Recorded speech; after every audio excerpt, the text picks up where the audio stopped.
లడ్డూపై నిజాలు బయటపడటంతో diversion politics లో భాగంగానే వైఎస్ఆర్సీపీ నేతలపై దాడులకు పాల్పడుతున్నారని మండిపడ్డారు వైఎస్ఆర్సీపీ రాష్ట్ర ప్రధాన కార్యదర్శి గడికోట శ్రీకాంత్ రెడ్డి. గతంలో పట్టాభి, చంద్రబాబు, పవన్ కళ్యాణ్, లోకేష్లు చేసిన వ్యాఖ్యలకు ఎలాంటి శిక్ష విధించారని ప్రశ్నించారు. నీచ సంస్కృతిని ప్రోత్సహించింది కూటమి నేతలే అని మండిపడ్డారు ఆయన.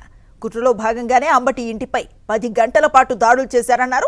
ఆ తర్వాత జోగి రమేష్ ఇంటిపై పెట్రోల్ బాంబులతో అటాక్ చేయటం హేయమైన చర్య అన్నారు శ్రీకాంత్ రెడ్డి. పోలీసులకు ఇంటిమేషన్ వచ్చింది, పోలీసులు వెళ్లారు.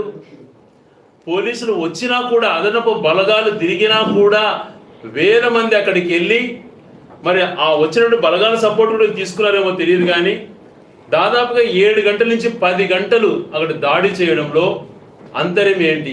ప్రభుత్వం యొక్క నిర్ణయంతో జరిగినటువంటి దాడిగా కనపడడం లేదా? పట్టాభి గారు తీసుకోండి, లేకపోతే మిగిలినటువంటి నాయకులు అందరూ కూడా తెలుగుదేశం వాళ్ళు, ఇన్క్లూడింగ్ పవన్ కళ్యాణ్ గారు, చంద్రబాబు గారు కానీ, లోకేష్ గారు కానీ, వీళ్ళంతా కూడా వాడిన భాషను ఒకసారి పరిశీలన చేసుకోండి. మరి గతంలో మీరు మాట్లాడిన మాటలకు మీకు ఏ శిక్ష చేయాలో ఒకసారి ఆలోచన చేసుకోండి.